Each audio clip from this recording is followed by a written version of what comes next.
gives me that greater sense of purpose. And a lot of the time, people have mantras when they're down bad, when you're, not making it through. And that's really one of the things that, when I'm having my hardest moments on my runs and I want to quit, and I'm thinking to myself, people that are going through this don't get the chance to quit. They don't pick their hard. They are showing up every day. And if you can't make it through a half mile tired with both of your legs and your full brain, like, come on now, like, let's get going. And I think that's much more of a motivator than just having a personal, just trying to get a PR, so that has really pushed me along, and I think will be carrying me through the marathon.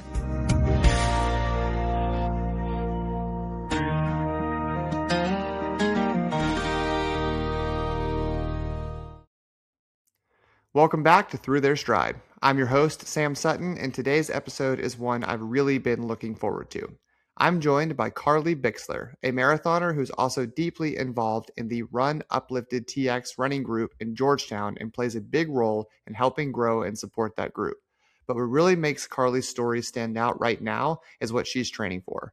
She's headed up to the Copenhagen Marathon as a charity runner for Stash Strong, raising money for brain cancer research. And her why behind that is incredibly powerful. From family members affected by cancer to her mom's ongoing recovery from a brain aneurysm, Carlie brings a perspective that goes way beyond pace and finish lines. It's about resilience, gratitude, and not taking a single run for granted. Her mantra says it all. One day I will not be able to do this again, but that day is not today. So today we're going to talk about her journey in running, the role community has played through Run Uplifted TX, and what it means to run for something bigger than yourself. Let's get into it. Welcome back to Through Their Stride. And on today's episode, I am joined by Carlie Bixler. Is that how you say your last name? Was that correct? Yes. Okay. Thank you. Awesome. I was hoping I didn't butcher that. No. Well, Carlie, I've been following you for a while now and kind of seeing your times drop. And I'm was been pretty impressed with your story and your running story. So before I talk more about you, can you introduce yourself and talk a little bit about yourself? Sure. Thanks for having me. Yeah, my name is Carlie. I am a recreational runner. I live here in Texas.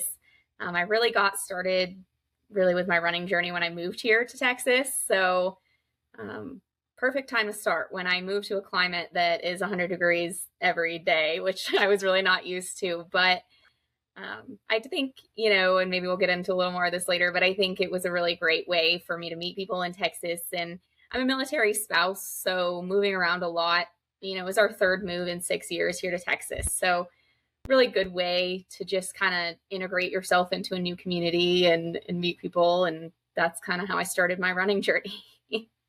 Awesome. Where did you move to Texas from? We came to Texas from Tennessee. So we were just outside of Nashville at the base there. Prior to that, we'd been in Georgia at the base in Augusta. And prior to that, we'd been in Seattle. So we were bouncing around a lot. Yeah. So you've been in some relatively warm climates in Tennessee and Georgia, but nothing like Texas. Right. Yeah. I grew up from New York. So I was born and raised really in cold weather seasons, which we do not get here. Yeah, no. We just get that one spout of cold in the winter, like that 1 week, and then that's all. Yeah. And the recent rain for 1 week a year. Yes. Which, I mean, thankful for the rain, because my grass has never been this green. True. Yeah. Well, cool. Well, did you always have like a relationship with sports? How did running find you? Did you or how did you find it? Was it a background that you had? So I did running in high school, which is so long ago now. And then never anything that I did seriously. I was never good enough to be a collegiate athlete or anything. But when I was in college, I wanted to continue some form of physical fitness. And so I took it upon myself to join the rugby team because I thought, that requires a lot of running. But that went downhill fast. Yeah. I broke my collarbone doing that, and then I kind of quit sports for a while. So that was kind of like my gateway out of sports, out of running. I hadn't really done anything for a while. And then, COVID hit. We had moved here right after that. And I think I was feeling like I really didn't have a lot of structure. I did not have a lot of community. I need to do something to get my butt moving. And Yeah. I started running again. And I think it was more so setting a goal for myself. I went ahead and I just signed up for the San Antonio Marathon when we moved to Texas. Oh, And I was like, all wow. right, this is what I'm going to do. I'm going to run. I'm going to meet people. So Yeah. that's kind of a way to motivate myself back, not only into running, but back also into integrating with society, integrating with community, things like that. Yeah. And that was probably back when it was the Rock and Roll Marathon. So that was a much Yes. different course. Yeah. That's awesome.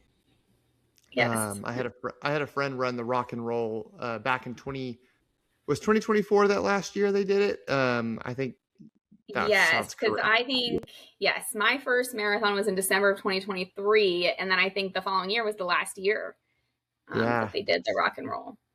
Yeah, she said she liked the Rock and Roll course. I never got to run it, but I'm curious to see what the new course is and what people think about it as years Yeah. go on. Well, cool. And then so did you? Because you and I are both coached by Lauren McGettrick, who's been on the podcast Yes. several episodes ago. But so did you originally get coached by her, or like how did y'all meet and how did that connection go? Yeah, so Lauren and I met through the run club here in Georgetown, Texas, which is Run Uplifted. And she and two of our friends, the Dr. McGraths, Cody and Caitlin McGrath, they own a PT clinic here in Georgetown. And I think they and Lauren really saw a need. The running community in Austin is visibly large, visibly Booming. oversaturated. But we live in a little suburb here outside of Austin that, unless you want to hike an hour a day there and back just to go for a run, you're kind of stuck on your own. So Right. there was really a need here. And I think they saw that and kind of took it upon themselves to fill that with our run club, Run Uplifted. So they had started advertising for that at the beginning of 2024 and kicked that off. And that was just around the time I had just run my first marathon and really had no idea what I was doing whatsoever. Just did my first marathon, kind of showed up, completely hit the wall, but kind of had caught that bug of like, okay, I've done this. I didn't do it very well, and I know that I can do it better. So let's do it again. Yeah. So, I was really looking kind of at that time for a community, for people that could help me kind of figure this out. And so I had found that they had just started advertising for that. And day one, the very first run, I showed up in Georgetown. And I think at that time there was maybe like 4 of us that showed up to the first run. And so that's where I met Lauren. And she's great. Obviously, she's amazing. She's been on the podcast. And I think it's a really important thing. Like I talked in the beginning about, building community and things like that. And, Lauren is a run coach. Cody and Caitlin are physical therapists. Like they bring so much to the community. And Yeah. that's really what I've learned over the past couple of years, that in the time, if you keep showing up, the community is going to show up for you. It goes, I love that phrase that's, everyone wants a village, but not everyone wants to be a villager. And I think I really find that a lot, especially in this community, especially through Run Uplifted, is if you're willing to be a villager, if you're willing to consistently show up, people are going to show up for you. And that's really what I found through showing up. That's how I met Lauren. That's how she got into coaching me. And I guess that's that story. Awesome. And so you brought it up a second ago, but before we talk about Run Uplifted, you talked about your first marathon and you were like, I could do it better than that. That was horrible. I love to hear people's first marathon stories. So can you talk a little bit about what that race was like? Yeah. I mean, at that time, which I do think is maybe the experience of a lot of people, is that really your first marathon, you're just trying to survive. I really didn't know much about nutrition at that time. I did not know much about, I was worried. I wore Camelback the entire time because I was worried that I was going to dehydrate, and I didn't really have any time goals. It was just to get across the finish line. And I went into the race not really with a pacing plan, went out too fast, as tale as old as time people do. And at mile 20, I was done. I Yeah. was walk running. It was like, all I have to do is just walk 6 more miles and get across the finish line. And I made it. I Yeah. did. Was it a great experience for me? Not really. Yeah. Well, But so I do think that looking back on it, it is kind of what fueled my running journey, because you can look at that one of two ways. I've done one marathon, it was terrible, that was enough for me, or I've done one marathon and I know that these are all the things that I can fix now, and let's go do it again. yeah, I think from what I hear from a lot of people, it's like you tell yourself never again, like the day after. You're like, I'm good. Like that's Yep. set. And that's how I was too. I ran Austin for my first in Oh, 2023. And I think I ran it in like 6 hours and 50 minutes because I had no idea about fueling. Like yeah. I was relying on course hydration. So all I had was like, I kept getting the noon electrolyte water instead of like regular water. And I got so You're like, what bloated. is Yeah. And so again, like just like you, the mile from mile 20 to 26, it was just like, okay, I'm gonna suffer for 6 miles and we're gonna get through this and it's gonna be fine. Yes. But every time you say never again, and then like the third day you're like, maybe, and then like a week after you're like, nah, I'm signing up for another You're like, one. oh wait, who said they're signing up? Okay, fine. Yeah, exactly. Well, cool. And then so let's go back to Run Uplifted. So you weren't the original founder, but you've been a big promoter, a big part of their group. So how has building that been, and what have you seen grown in the community of Georgetown through that run club? Yeah. I mean, it's crazy now. Like, to me, to see the growth in the past couple of years, just on a Saturday now, I think, we have 50 to 100 people showing up, which, I said in the beginning, there was maybe only 5 of us on a Saturday. But I think really, it was a niche that needed to be filled of people that didn't want to drive to Austin, but also like showing up for a run club, I think is a lot of the same principles of showing up for yourself and running. And really, it's Uh-huh. a place where, you learn to show up even when things are uncomfortable, even when it's not ideal, even when it's lonely, when it's intimidating. Those are all things that if you don't want to go to a run club, it teaches you to do that. But those are things in running that you're overcoming when you show up to a race, or you're setting a hard goal, or doing any of those kinds of things. And it's easier when you're not doing it alone. It's Yeah, easier to get up on a 5 a.m. and on a Saturday and run 18 miles when you know someone else is going to be waiting there. It's accountability. So definitely. I think that that has been a huge game changer for me, because running up and down the Georgetown trails alone for 20 miles by yourself isn't so fun. Um, but I think that, community happens and community builds when you keep showing up and other Yeah, people show up for you. And again, you're building that village, and it's, I think that we have kind of, as a society, shifted towards, more introversion and doing whatever is best for you and not inconveniencing yourself in the slightest, which I totally support protecting your peace. I'm not saying anything that against that at all, but I also think that in order to be a part of something bigger than yourself, you're going to have to be inconvenienced at times. yeah, Like, for example, Run Uplifted meets 3 times a week. At this point, I pretty much change my weekly schedule so that I can go to all of these runs, because it's important to me. And I work from home. I am not a person that needs to run at 5 a.m. on Thursday mornings because I have to drive or I have to take my kids to school. But there are yeah, other people that are in that position. And so I get up on Thursday mornings and I go, because I yeah, think it's important to show up for people. And then in return, there's people that maybe don't need to show up at 5 a.m. on a Saturday, and they show up for me. So I have really felt a lot being a presence in this community, and it's really meant a lot to me. And it's really shown with the growth of the group. yeah. I love that. It's something my wife said actually to me yesterday about like, you know, every day is a gift. It's, it's a gift that you're given. And one of the ways that you can like show grateful and gratitude for the gift is showing up for others and being a gift in somebody else's life. And like, I love that. giving back to someone in whatever way you can. And with a run club like this, you're like, man, it is 5 o'clock in the morning. I would rather sleep.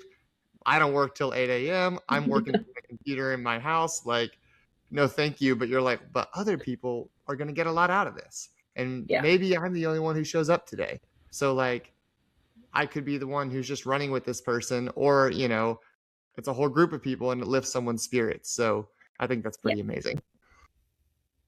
Yes. People make fun of me because I am always saying, there are people, and I guess this also ties into the Stash Strong thing, but there are people who don't get to choose their hard, and if I get to choose what my hard is, and my hard is waking up at 5 a.m. or my hard is running 12 miles, that's a choice that I'm able to make. And there's other people that are going through way harder things that they didn't get to choose. And so I like to keep that in mind. I always say, like, we get to do hills today. We get to do track repeats today. And then people laugh at me. Yeah. They never really understand it the way we understand it sometimes. Yeah. Well, cool. And so that's a natural transition into Stash Strong. I see you're wearing the Stash Strong t-shirt. I wore the shirt. Yeah. So I love that. And I read your most recent, I guess it's your pinned post on your Instagram, about like your passion for raising money to help people in need. But talk a little bit about what Stash Strong is, how you got into it, and why you wanted to do it. Yeah. So Stash Strong is a nonprofit. They raise money for brain cancer. That's the shortened version. But the CEO, his name is Colin Gardner, and he lost his brother to glioblastoma, GJ. And the reason why I heard about it, or I know about it, is because they're both alumni of the same university as me. We went to school at the University of Albany in New York. And so as GJ was going through his battle with brain cancer, his brother Colin really started this foundation to support GJ. And it started really with just fundraising kind of at a grassroots level in upstate New York at our college, and, in New York City later on. And it's really grown so significantly. But again, I'm really tying this in here all with community, but that's kind of how I found out about it. And it was really an anchor to my college community. A lot of people were very, very involved in this. And it was, kind of the sense of grief in a place where people could belong and bring people together for a cause or a purpose. And again, like showing up for something that's bigger than yourself. I think that when I'm fundraising on behalf of this cause, that's my way of contributing to this community, this village, something that's bigger than me. Yeah. And so that's really why I decided to run. So like I said, it's grown immensely. They started doing marathon teams in the United States a few years ago. Most recently, Colin just ran the Boston Marathon. So that was very exciting. He was the second largest individual fundraiser. He raised over $260,000 for the Boston Marathon just on his own. So they're doing great things. Just the Boston Marathon team alone is able to fund a $1 million research grant at Mass General next year for brain cancer. Oh my gosh. It's moving the needle. It's really changing things. And to see the CEO, doing things like that, and you see the real life impact with the grants and the research and things like that, I find it very inspiring. And so when they said that they were having an international marathon team and they were looking for folks to run internationally, I was like, yes, sign me up. I'm ready. So it's coming up soon. I'm running Copenhagen on behalf of the team, and that's May 10th. So oh wow, real soon. In the thick of my taper right now. That's probably why I'm smiling. Yeah. I'm gearing up for that. So yeah, cool. And when I read the post, what I liked most about it is you wrote in there, like you didn't really feel like you had a direct connection personally to cancer at first, and then you were like, well, actually, I had some family who have gone through cancer. You had, I think it was your grandfather who had gone through it, and then your I can't remember all the people now. I'm like drawing a blank, but Yeah. you had some cancer survivors in your family, and some people who did not survive, unfortunately. And so, but you were like, well, it's not really the cancer that is the most remarkable thing about them. And I love that you see people more than just cancer. So, like, can you talk a little bit about that and what made you decide, like, I really want to be a part of this, because like these people are remarkable and they deserve to have great lives. Yeah. Yeah, that's a great point. When I was thinking about joining the marathon team, I sort of saw myself as, unworthy because, Colin had just gone through this major life event with GJ, and I was like, you know what, I I didn't personally go through anything like that with a family member. Maybe this isn't the place for me. And then, as you said, I kind of started thinking more about it, and I was like, I've known a lot of people. Just as an example, my aunt that lives here in Georgetown, she went through a long battle with breast cancer, but I don't mean to diminish what she went through, but when I look at her, that's not what I think about. I don't think about someone that went through this battle with cancer. I think about someone that's showing up for me every single day. I think about someone that, I was sick last week and she dropped off Mexican food at my door and didn't even tell me until later because she was like, you're probably sleeping. And, these people, everyone is fighting a battle, right? And it really hit home to me when I started seeing it from that perspective of, I can show up for people who are fighting a battle that may not be fighting it loudly. Or something else that I wrote about in the bio was that although it wasn't cancer, my mom has had a traumatic brain injury, which can have similar effects of glioblastoma. And that is something that, she's had several brain aneurysms and has had to relearn to walk and talk and do all these things. And that's something that she fights against every single day, is relearning all those skills. And if these people are showing up for me every single day and giving me everything that they have, it's really not that hard for me to show up in a way for them that even minimally can push forward the needle on research or things like that. So yeah, that's amazing. Well, as someone who just lost their mom to cancer, it's something that like makes me kind of tear up a little bit, because it's like these, they are fighting their own battles, and there's nothing they can do about like surviving cancer at some point. You know what I mean? Like, it's going to take over. You're going to lose your life. But like people like you and people like this team, they give the world hope. Like, it's, there's a hope that someday less people are going to have to go through this. And so I think that's super inspiring. So I think I just had a lady named Dorina Carrillo on last week, who's been raising money for cancer. And during her 6-star finish, she raised like tons of money for cancer. And like, it's people like y'all that I'm like, man, that's so inspiring. And it's just incredible. So thank you. yes, you're going to make me cry too. I saw that on your profile. And one of the things, Colin, when he finished the Boston Marathon, he said it at this point, it's not helping my brother, right? My brother has passed, but it will help the next brother. Yeah. And that really was a powerful statement to me, because it kind of puts it in perspective of what are we doing this for? To your point, we've lost people, or maybe people that we've known, it's not helping at this point, but the grants will help. Research will help. And there's hope, right? So yeah, I think and it's like I don't know if you're a believer or not, but like they can, like, their spirit sees that, you know what I mean? Like, you are the work that people are doing. It's like, they are smiling down, in my opinion, saying like, I'm so glad to see this. I have to tell you something because you brought that up. Okay. I was just texting Lauren last night about, I don't know if you've heard about like angel numbers or like signs. And so the concept behind the angel number is that, if you ever look at a clock or you're doing something and you see 3 numbers in a row, that's kind of a sign from the universe or a sign from heaven, or, whichever way you interpret it. And, I've kind of been feeling really nervous about Copenhagen, and I have really big goals for the run.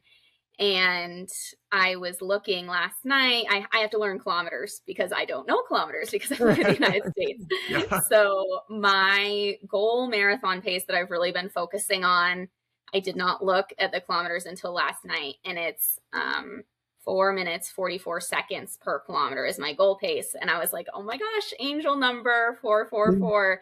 Yeah. And I Googled it, and because I don't know them off the top of my head, but 4 is the representation of stability and hope that those lost are with you. And No way. I was like, this is such a powerful sign from the universe. It feels like all of these things are falling into place.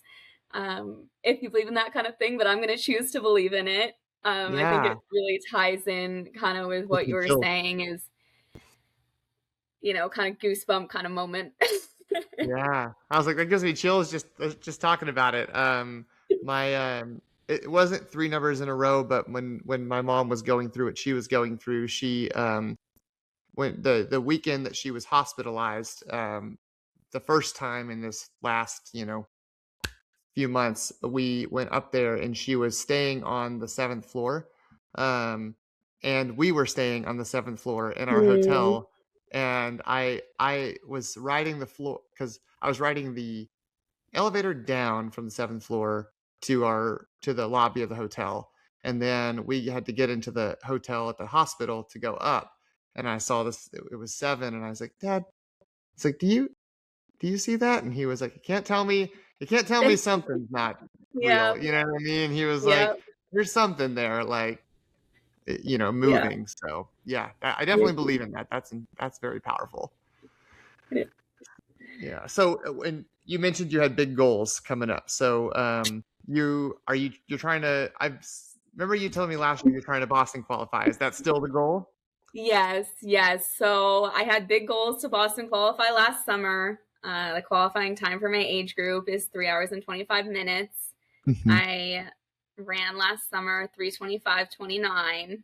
So it's a heartbreak, but yes. So my goal this time around, putting it out into the universe, is a 3:20. I'm trying to give myself a pretty significant buffer. So, in case anyone's trying to fact check me, that's a 7:38 or a 4:44 kilometer. Yeah. So, not a 4:44 mile. That's like almost world record pace. Yeah. I'm not trying to break the 2-hour barrier. Yeah. So yes, cool. I'm excited. I'm as ready as I'm going to get 10 days out. So yeah, it's like there's nothing you can do between now and then that's going to make you more fit than you already are. Exactly. And, I kind of take solace in that. With all I can do now is carb load. Just eat pasta and have a good time. Yeah. Well, cool. So, and I saw also that you had been kind of adding in a little bit more strength training in this build, and that's kind of a little foreign to you. So do you want to talk about that and your build coming up toward Copenhagen? Yeah. And I mean, I think that this kind of goes back to what we were talking about with your first marathon. I think you take a little something each time. And the first one, I think probably it was nutrition, because I had gotten pretty sick those last 6 miles and I started layering in the nutrition. And this time around, I was like, all right, there's got to be something to people going to the gym. What do I have to do? And really, actually, that's where I enlisted the most help from Lauren, because unlike running, where I had previously done some of it in high school and college, I'd actually never lifted weights. And I'm 30. So the weight room was completely foreign to me. I did not know what I was doing. And I was like, this is what I need the most help with. So we settled on 1 day lower body, 1 day upper body. And that was a huge adjustment for me at first as a runner. Adding that into my schedule, I felt like I always felt tired running. And I did not like it, because as someone that, is used to just running consistently every day and getting up and feeling fresh, I would get up and my legs would feel exhausted from lifting the day before. And I was Yeah. like, I don't like this. I do not want to continue doing this. I'm always tired. But then again, talking about things that there's always something to learn, at that point. If I'm working out more, I need to be eating more and feeling more, and then I won't be so tired. So I was just texting Lauren. Yesterday was my last leg day before leading up, and I was like, I cannot believe I'm sending you this text right now, but I might miss leg day. Oh my gosh. I was like, I'm reformed. Yeah. It's part of my routine now. I think it's helped. Yes. But I've stuck with it the whole time, which I'm really proud of myself for. And I think one major thing that I learned from it in general, and I'm sure this is no surprise to people who work out, but it was really more physical therapy for me than it actually, I think, was about strength. At least this training block, I think I felt a lot less pain, like in my lower back than I'm used to feeling, a lot less pain in my knees. And that's just from lifting and squatting. And I didn't even know that. And now I know. So if you've been slacking on your strength, here's a reason to try it. Yes, it's very true. I mean, like, it's one of those things that as runners, we're like, oh, it's just making me tired and I don't have time for it. And like, we can make all the excuses in the world. Like, and it's like, you're tired, eat and sleep more. And it's like, Exactly. you don't have what you say, you don't have time for it, but you've got you've got these hours in the day. Everyone's always got time if you actually make the time. And so and once you start doing it, like I did it pretty consistently with my sub 4 build last summer. And I mean, I felt great. Like my body felt strong in the last like 10K, and you're like, wow, this is kind of not what you'd expect in a marathon. Okay, I'm looking forward to that feeling. Yeah. I like that feedback. Yeah, no, it definitely, I mean, I'm obviously can't say it's going to happen for you because you never know, but like that last 10K, because I always hit the wall if I hit the wall like mile 17. And so I was running, and then I got to 17, and I'm like, well, I haven't hit the wall yet, so maybe it'll come at mile 20. And at mile 20, it didn't hit, and I was like, oh my God, like I feel amazing. That's the best thing ever. Yeah, and so like I got done. I hit my goal by like 10 minutes, and Wow. I told my wife, I was like, let's go have a drink, and she was like, you don't want to go nap? I'm like, nap? No. So yeah, That's hopefully hilarious. that weightlifting brings you to great in the later miles. Well, that's what I keep telling myself, that the whole purpose of training on tired legs is so that when you're tired in the marathon, it will feel normal, right? Yes. I keep telling myself this. So if you keep envisioning that, like exactly. envision that helps too. So yes, I'm all about the positive visualization between now and then. Awesome. And then so going back to the running and raising money and for brain cancer research. Yes.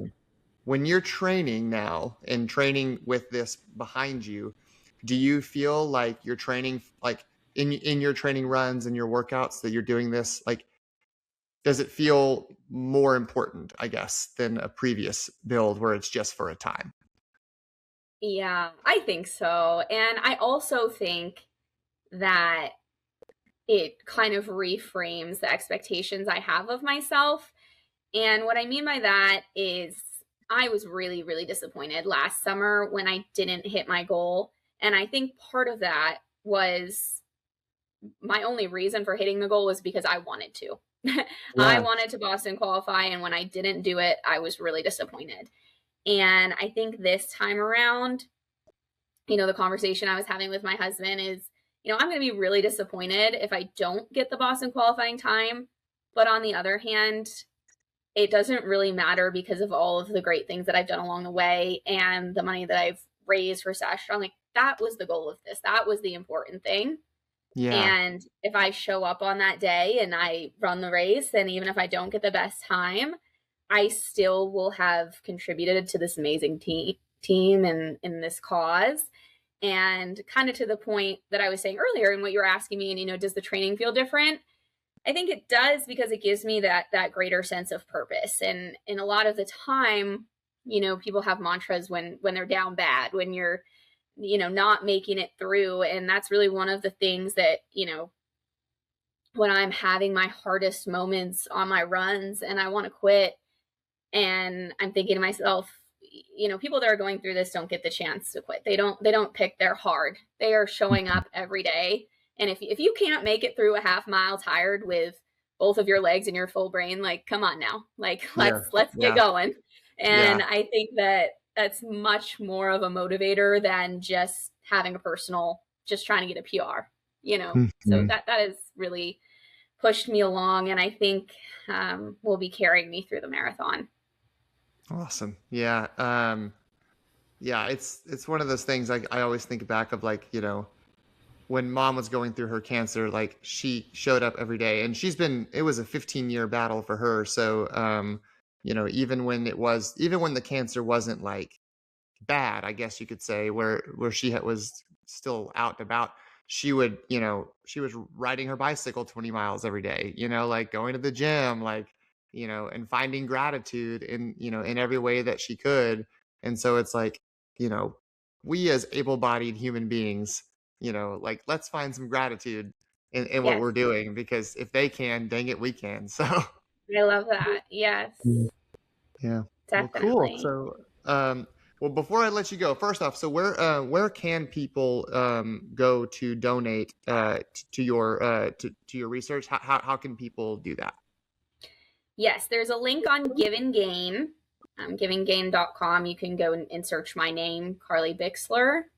So it's just a donation platform. And like I said, I know the CEO personally, so anything that's donated, it's going to a good cause. I know there's sometimes people are hesitant about donating on platforms, but that's where you can donate. And then what else? Yeah. And then lastly, I always like to ask my guests before I let them go just some rapid fire questions. And so if you don't mind if I ask you some rapid fires. Let's do it. I'm nervous. Okay. So what was there ever a specific run that you did that made you think, man, this sport is like totally for me, outside of your first marathon? But was there ever a run in a training that you're like, man, I love this. This is why I love this. Wow. I think yes. And I think for me, do you want an explanation, or is it just fast? Yeah, you can. It's less rapid fire. It's just kind of wrap up questions. So okay. I think for me, I really get that the most, or get the most out of it. For example, the first thing that came to my mind is this past February, I ran the Austin Marathon pacing a couple of my friends from the Run Uplifted group. And it was their very first marathon, specifically my friend Ashley. And for me, I just thought it gave me the sense of confidence that I could run and help another person. But just seeing her accomplish that goal and everything that she went through to get there, and just the happiness that she had when she finished, it was like, wow, this is why we do this. This is why we show up for each other. And I was like, that sets things into perspective so much after, you see, I think we can kind of get sucked down the social media rabbit hole, especially following elite runners following these people of, oh my gosh, I'm not improving as fast as they are. I'm the only one in my run group that didn't Boston qualify. I'm this, and it starts spiraling. And then when you kind of step back and look at it, like, what we're doing is actually quite an amazing feat. A half marathon, a 5K is an amazing feat. You get one person to show up to Run Club and to continue showing up. That's an amazing feat. You've made a difference in the trajectory of someone's life, in my opinion. Yeah. And I think that that's what's important about it. Yeah, I love that. And then what is the best place in your mind to run in Georgetown? I guess the best place is the San Gabriel Trail. It's very long, but they just redid some of the bridges that were taken down by the flooding last year. And so there's brand new bridges. You can run right along the water. But if you are looking for long routes, you can hit me up, because I've figured out all of the ways that you can run all around Georgetown and make 20 plus miles. So I'm happy to give recommendations. Awesome. And then what is your fuel of choice in a marathon? I am a Huma. The HUMA gels are my favorite. Hmm. The reason I like them personally is because I feel like they're more kind of like liquid. Like I like the strawberry lemonade ones. I feel like I'm drinking lemonade versus, other ones that are a little more thick. Like I find the goos or something a little more thick Yeah. and I find it hard to kind of ingest on the go. So that's my Yeah. recommendation. I actually I used Huma back in my second marathon, and I really liked it, but I accidentally got a coffee flavor, which I didn't know I had, and the coffee and chocolate and like caramel flavors for me, I'm like, I get one Oh, of those, and I'm like, oh gosh, so yeah, I stray away. I tend to stay with like the raspberry, the strawberry lemonade, yeah, the fruity flavors when I'm running. yeah, for sure. I use I've been this past build I used BPN, but before that I used Morton, Yeah. and that's like flavorless, but Oh man, a friend recommended that. It's just what your body is used to, right? And I was on the Yeah. run the other day and a friend of mine handed me the Morton one. I'd never had one before, and I'm used to the Humas being so liquidy and light, and the Morton is kind of Yeah, like gel, like literal yeah, gel. And I literal was like, gel. what am I ingesting? Yeah.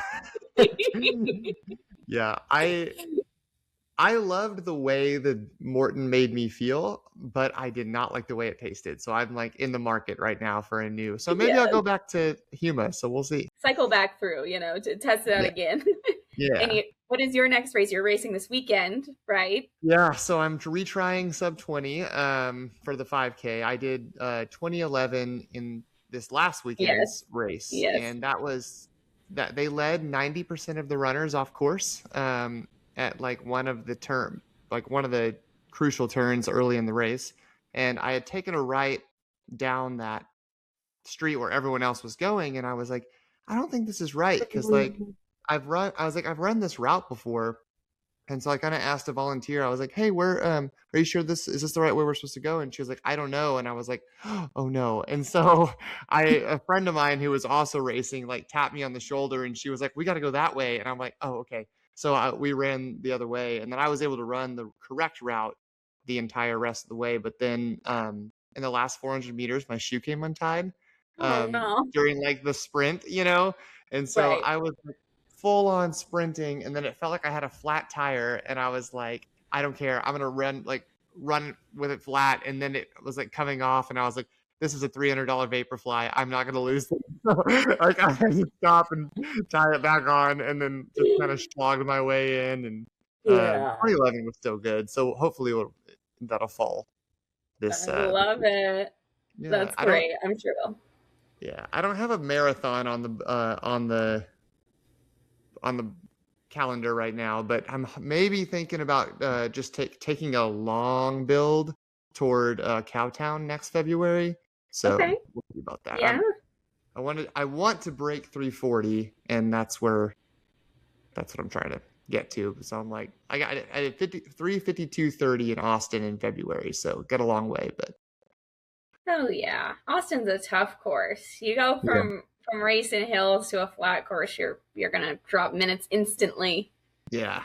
Yeah, Austin's tough, but it's one of my favorites because it's so tough, and like the community just shows out, and I'm Oh like, yeah. man, like you're doing such a hard thing with so many people. So that's Yeah. that's a favorite of mine. I'm excited for Copenhagen because it's 30,000 runners, and I've heard that the whole city is really just out there, and I'm like, that will be great, great Yeah. energy. It's good to get a high energy race like that, like a high community driven race. So, and where Yes, this is a dumb question, but where is the Copenhagen Marathon again? It's in Copenhagen. Denmark. That's Yeah, what I thought. in Okay. Denmark. So yes, it will be fun. It will be at sea level. It will be 55 degrees. It will be flat. Love it. Notice I'm naming all things that Texas doesn't have right now. Yep. Yep.